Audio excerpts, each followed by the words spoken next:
بسم اللہ الرحمن الرحیم۔ السلام علیکم ورحمۃ اللہ وبرکاتہ۔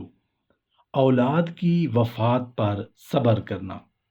حضرت ابو ہریرہ رضی اللہ عنہ سے مروی ہے کہ رسول اللہ صلی اللہ علیہ وآلہ وسلم نے ارشاد فرمایا کہ حق تعالی شانہ ارشاد فرماتے ہیں کہ اپنے مومن بندے کے بیٹے کی روح کو جب میں قبض کر لیتا ہوں اور پھر وہ اس پر ثواب کی امید رکھتا ہے تو جنت کے علاوہ کوئی اس کا بدلہ نہیں۔ حضرت ابو موسیٰ اشعری رضی اللہ عنہ سے روایت ہے کہ رسول اللہ صلی اللہ علیہ وآلہ وسلم نے فرمایا، جب کسی شخص کے بچے کا انتقال ہو جاتا ہے تو اللہ جل شانہ فرشتوں سے پوچھتے ہیں، کیا تم نے میرے بندہ کے بچہ کی روح قبض کر لی ہے؟ وہ جواب میں کہتے ہیں جی ہاں۔ اللہ تعالیٰ جاننے کے باوجود پوچھتے ہیں، تم نے اس کے دل کے ٹکڑے کی روح قبض کر لی؟ وہ کہتے ہیں جی ہاں۔ اللہ تعالیٰ پوچھتے ہیں جاننے کے باوجود، میرے بندے نے کیا کہا؟ وہ فرشتے کہتے ہیں کہ اس نے آپ کی حمد بیان کی اور انا للہ و انا الیہ راجعون پڑھا۔ تو اللہ تعالیٰ ارشاد فرماتے ہیں، میرے بندے کے لیے جنت میں ایک گھر بنا دو اور اس کا نام بیت الحمد رکھ دو۔ ان باتوں کو جان لینا چاہیے کہ بچوں کی موت پر افسوس اور غم ہونا ایک فطری بات ہے۔ خود آپ صلی اللہ علیہ وآلہ وسلم اپنے نواسے کی موت پر آپ دیدہ ہو گئے، اور جب ایک صحابی نے پوچھا، اے اللہ کے رسول صلی اللہ علیہ وآلہ وسلم، یہ کیا بات ہے؟ تو آپ صلی اللہ علیہ وآلہ وسلم نے ارشاد فرمایا، اللہ کی رحمت ہے جو اس نے اپنے بندوں کے دلوں میں رکھ دی ہے۔ ابو حسان رضی اللہ عنہ سے روایت ہے کہ میرے 2 بچے وفات پا گئے۔ میں نے حضرت ابو ہریرہ رضی اللہ عنہ سے کہا کہ آپ نے رسول اللہ صلی اللہ علیہ وآلہ وسلم سے اس سلسلہ میں کوئی حدیث سنی ہو تو اسے سنا کر مرنے والوں کی طرف سے ہمارے دلوں کو کچھ سکون پہنچائے۔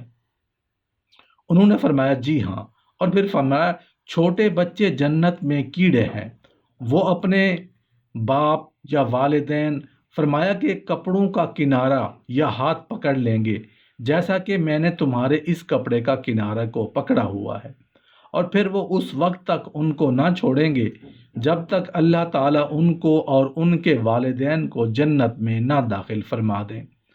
حضرت انس بن مالک رضی اللہ عنہ سے روایت ہے کہ ایک شخص اپنے بچے کو ساتھ لے کر رسول اللہ صلی اللہ علیہ وآلہ وسلم کی خدمت میں حاضر ہوا کرتا تھا۔ بقضاء الہی سے بچہ فوت ہو گیا، جس کے بعد باپ بھی کچھ دن حاضر خدمت نہ ہو سکا۔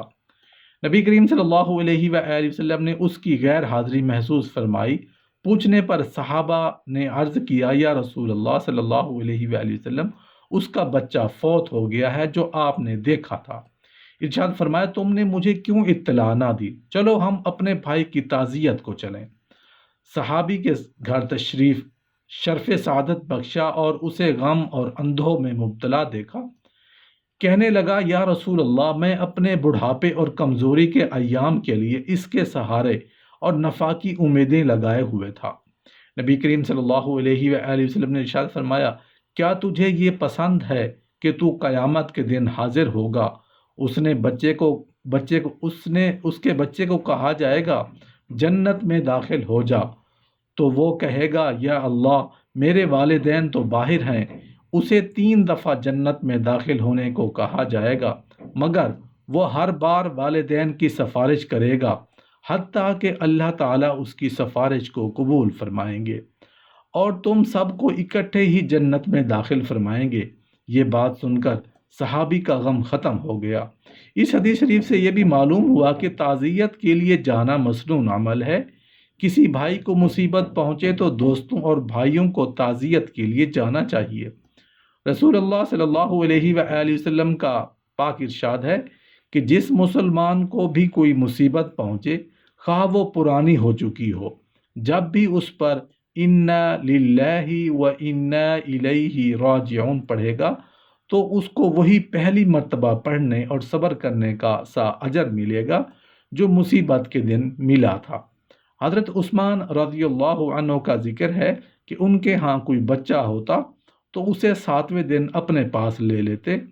پوچھنے پر فرمایا کہ میں چاہتا ہوں کہ اس کی کچھ محبت میرے دل میں پیدا ہو جائے تاکہ مر جائے تو اس کا اجر زیادہ ملے۔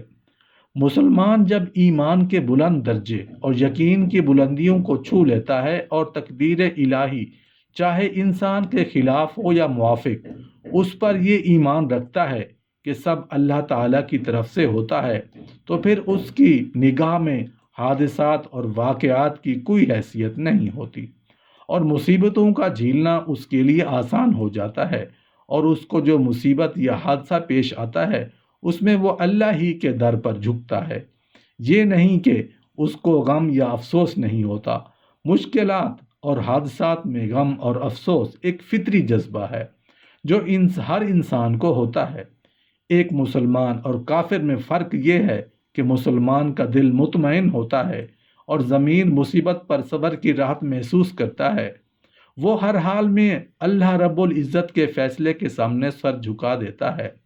ایمان کے اس درجے کے بارے میں رسول اللہ صلی اللہ علیہ وآلہ وسلم نے یہ خبر دی کہ جس نے بچے کے انتقال ہو جائے اور وہ اس حادثے پر صبر کرے، انا للہ و انا الیہ راجعون پڑھے، تو اللہ تعالیٰ اس کے لیے جنت میں بیت الحمد تعمیر فرمائیں گے۔ اس صبر کے بڑے فائدے حاصل ہوتے ہیں جنہیں اجر کی امید رکھنے اور صبر کرنے والا ہی حاصل کر سکتا ہے۔ یہ فائدے انسان کو اس دن حاصل ہوں گے جس دن نہ اولاد کام آئے گی نہ مال و دولت۔ ان فائدوں میں سے ایک فائدہ یہ ہے کہ جنت میں پہنچانے اور دوزخ سے بچانے کا ذریعہ ہے۔ ایک حدیث میں ہے کہ تم میں سے کوئی ایسی عورت نہیں جس کے 3 بچے وفات پا جائیں مگر یہ کہ وہ بچے اس عورت کے لیے دوزخ سے آڑ بنیں گے۔ ایک عورت نے کہا اگر 2 بچے مر جائیں تو آپ صلی اللہ علیہ وآلہ وسلم نے فرمایا 2 بھی۔ جو پیغام ان احادیث میں دیا جا رہا ہے وہ یہ کہ بچوں کی موت پر صبر بڑے اجر کی چیز ہے، اور ایسے موقع پر تنگ دل نہ ہوں، یہ کہیں کہ انا للہ و انا الیہ راجعون، بے شک ہم سب اللہ ہی کی امانت ہیں اور اسی کی طرف ہم سب کو لوٹ کر جانا ہے۔